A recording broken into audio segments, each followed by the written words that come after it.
जिसको मीडिया के बंधुओं के माध्यम से हम सबसे अवगत कराया गया है। इस मीडिया की रिपोर्ट, इस दिल्ली फाइनेंस डिपार्टमेंट की रिपोर्ट से ये स्पष्ट हो गया है कि दिल्ली की अर्थव्यवस्था के विध्वंस के लिए पूरी तरह जिम्मेदार हैं माननीय अरविंद केजरीवाल जी, आम आदमी पार्टी की सरकार और माननीय मुख्यमंत्री आतिशी जी, जो दिल्ली की वित्त मंत्री भी हैं।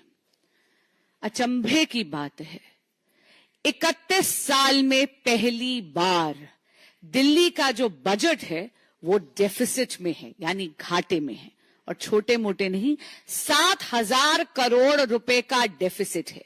इसका क्या अर्थ हुआ? इसका अर्थ यह हुआ, पहली बात, कि दिल्ली में जो एक्सपेंडिचर है यानी खर्चा, वो दिल्ली की इनकम या दिल्ली की आय से कहीं कहीं ज्यादा है। इसका एक और बहुत ही संगीन पहलू है कि ये डेफिसिट जानबूझ के हुआ है। आपको याद होगा, जब विधानसभा के पटल पर यह बजट पारित करा गया तो तब माननीय सीएम आतिशी जी ने, जो तब केवल वित्त मंत्री थी, उन्होंने दिल्ली के बजट के सरप्लस होने की घोषणा करी थी। बड़े बड़े दावे करे थे कि दिल्ली के पास फालतू पैसा है।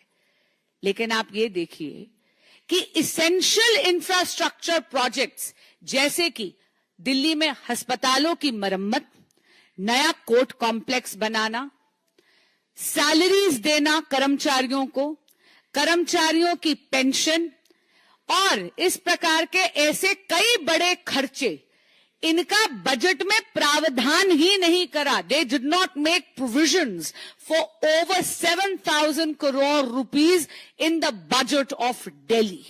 ये जानबूझ के करा गया क्योंकि दिल्ली सरकार ये झूठ फैलाना चाहती थी, जनता को भ्रमित करना चाहती थी कि दिल्ली के पास सरप्लस पैसा है। अगर आप देखेंगे तो आम आदमी पार्टी की सरकार ने जानबूझ के दिल्ली के अकाउंट्स फज करे हैं। इसलिए आज हम इस अकाउंट फजिंग की और दिल्ली के बजट की सीएजी से ऑडिट और जांच मांगते हैं, और जांच के बाद कड़ी से कड़ी कार्रवाई हो, इसकी मांग रखते हैं। Welcome to K mall, a premium project by कलीन group. K-Mall is in the heart of Kolkata's electronic, garment and lifestyle hub, Khidirpur.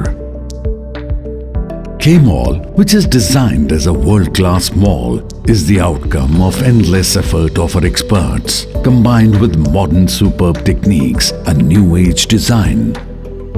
Book now